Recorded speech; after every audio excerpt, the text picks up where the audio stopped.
It's September 11th, 2024. We have inflation. CPI just came out today.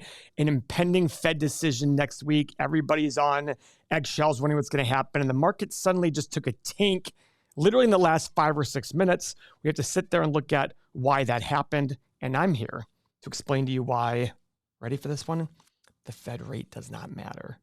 Great investors don't care about what rates are. I just got an email today from somebody saying, Paul, when you're buying real estate, how much does the future interest rates matter to you? Zero. I've bought a good piece of property. Why do I care what interest rates go to?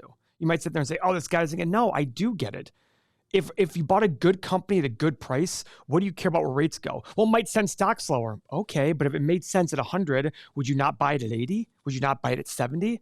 Yes, it's hard to sit there and see stocks fall, even when you own them and believe in them. But that's what we're here to do. We're here to help you with that paradigm shift, help you get to the point that I've gotten where I look at stocks going up and go, ugh, and stocks going down are like, yes. Obviously, I don't want stocks down forever, but I want to be able to build my position in companies at great prices. That's what matters most here. Now, CPI has been a hot topic for several years now. We had 0% interest rates 2 years ago. Now we're at 5.25 to 5.5. And guess what? All indications are rates are going lower. We will get to that in just a few minutes. But CPI came in as expected, 2.5% in the last year, 0.2% in the last month. Guys, that's pretty reasonable. That's actually not a bad reading.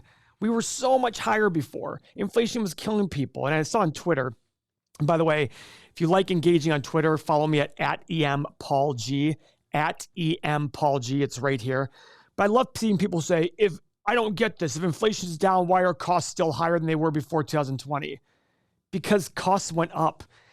In order for costs to go down, you have to have deflation. And trust me, deflation is way worse than inflation. Deflation is where costs and prices are going down and people defer spending as long as possible because they look at it going, if I just wait longer, I can buy it cheaper. That is way worse than inflation. With inflation, I thought Chairman Powell did a great job fighting inflation. Yes, he did the unpopular thing, but he was right. And even if we end up in a recession, guys, as of right now, it looks like it's a pretty soft recession. So guys, look at the S&P right now. Down 1.3, the Dow 1.7. Surprisingly, the NASDAQ's only down 0.75. The tech-heavy NASDAQ, not as bad as the other two. Usually this one's worse because the more overvalued the companies are, when times go bad, it ends up getting hurt even more than the rest. Now we're going to go over the CME group and the expected rate cut for next week. But before we go further, this is one thing I want to talk about because it's really important about understanding investing. GameStop stock sinks after sales fall, 30% drop in sales, 20 million share stock offering. Guys, they're increasing the number of shares they have by 5%. This is dilution. I saw this on Twitter yesterday and I commented, well, of course, I don't blame GameStop. Give the people what they want. They want GameStop stock. We might as well give them overinflated GameStop stock and take the cash into our hands and go do something else with it. GameStop might actually be the whole idea, Mo. Remember the idea was, let's make GameStop another Berkshire Hathaway? Yeah. Take the cash while you can, go and invest it elsewhere, and even if the GameStop business goes to zero, if you can invest it at high rates of return, it can end up being a reasonable company. I'm not saying that's the case. What I'm saying here is, guys, when they're issuing this many shares, it means they think their stock is insanely high. But alas, here's where we stand. Mo, what is the CME group saying about interest rate cuts for next week? Oh, yeah, this one's interesting. So 83% chance that, and remember, this moves second by second. Because they'll show you on there 1 day, 1 week, 1 month below. Yeah, so 1 day ago, it was a 66% chance that we were going to get a 25 basis point cut, 34% chance that we were going to get a 50 basis point cut. That has switched to 83, 25 basis point cut to 17. And that just changed this morning. And actually, I was looking at this about 15 to 20 minutes ago, and that 83% number was in the 70s. So it's creeping higher. So people are basically banking on this 0.25% cut. Yeah. Guys, there's a lot of information out there showing that maybe things aren't as rosy as people might be saying. Inflation coming in at 2.5% was awesome. Mo, do you have that data on what the breakdown was? Yeah, so looking here, some of the biggest drops I'll go over. So fuel and oil down 1.9%, Utilities down 1.9%. And this is over the month. Let's see here. So energy was a big drop.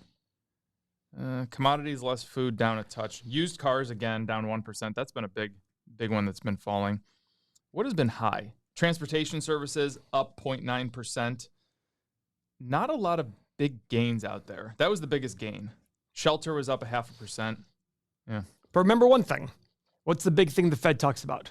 Core CPI. Yeah. That was disappointing. Yeah. Increased 0.3%, which is above the estimate of 0.2%, and the 12-month core inflation held at 3.2%, and their goal is 2.0%.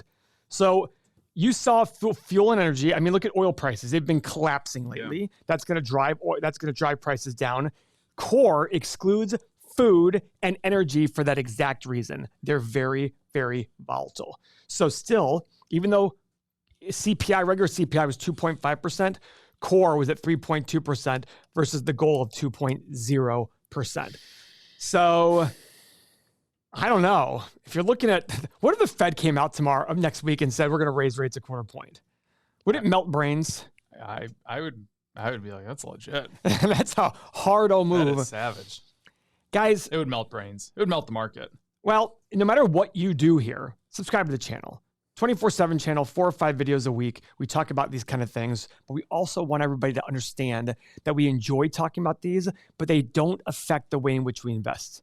Have I talked at all about how inflation is going to affect certain companies? I could not care less. Because remember, two years ago, when we had 0% inflation, we all thought, 0% interest rates, we all thought that when interest rates went up from 0 to 2 or 3%, stocks would collapse. Guys, they went to 5.25 to 5.5, and stocks went up. We don't know what's going to happen, but buying great companies at good prices, you should encourage markets to go down so you can buy more of it. Core inflation, I didn't hear anything about it today until I looked this up. Isn't that interesting, Mo? Yeah. 3.2%. I thought core inflation was going to be 2.2% if regular inflation was 2.5. Yeah. So the slight uptick in core CPI keeps the Fed on defense against inflation, likely negating the probability of a more aggressive interest rate when policymakers meet next Tuesday and Wednesday. And that's been evidenced in the CME group having the poll that says 85% likelihood of just a 0.25% cut. But basically, it's either 0.25% or 0.5%, according to the CME group. And I got to think that's going to be what's going to happen. What do you think, Mo? Yeah, I have this chart up from CNBC. They broke down like food at home. Eggs are up 28%. Over the year? Over the year. Juices are up 18%. Frankfurters up 11%. Because everybody's jumping up and down to buy Frankfurters, I think. What the hell is that on there for? So guys, subscribe to the channel, watch our videos, enjoy things, and remember, inflation should not change the way in which you invest. Thank you for your time.